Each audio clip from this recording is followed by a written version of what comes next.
my shoes right now, but they are fabulous. I want to thank the president and the organization of Planned Parenthood for this endorsement. It means a lot to me. Many of you know in my tenure in the legislature that I have been, well, let me just put it this way, I'm a fierce advocate for everything that I believe in. And, you know, to be in the legislature at this time, as Representatives Pillich and Carney can attest to, we are fighting those battles every single day, fighting against a majority that claims to care about the citizens of this great state, but the policies that they put forward say otherwise. Women do not need permission slips from government. They certainly don't need any more executive or legislative daddies to tell us what is in our best interest. And so we are not going to be silent. And the beauty of what is happening here today in terms of this ticket really coming together and standing up and having this endorsement, that the women of the great state of Ohio can rest assured that we do have your backs.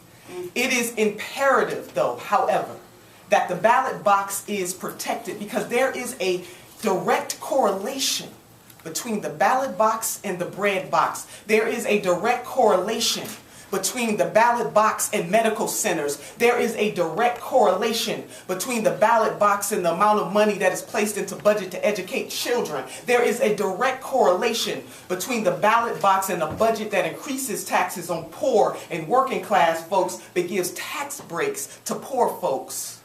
And so the citizens of this great state will have a choice in 2014 about whether or not we want to continue to be a state of progress or whether we're going to be one that takes us back to the dark ages, especially when it comes to women. What really, though, gets to me, not just as the Democratic candidate for Secretary of State, but as a public servant right now, is that in this state and across this nation, no one flinches when primarily men introduce pieces of legislation to try to control a woman's body. But when it comes to women trying to level the playing field, people think it's funny. Many of you know that I did introduce a fight back bill, and I meant that, in terms of making sure that if it is in the best interest of women to be controlled by government, then we need to show men a little love too.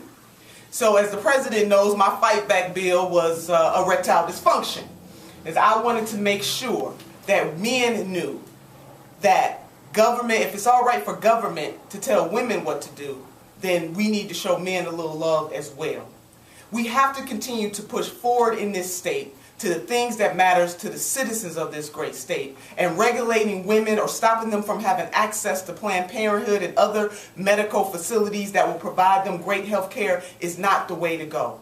I will share with this group that my baby sister was raped. And thank God that she did not conceive. But just think about, under these conditions in this state and across this country, to have people that will not allow women to be able to make the choices that are in their best interests. And what is in the best interest of women is in the best interest of families, in the best interest of communities, in the best interest of this state, and in the best interest of this nation. So I will continue to be a fierce advocate everywhere that I go.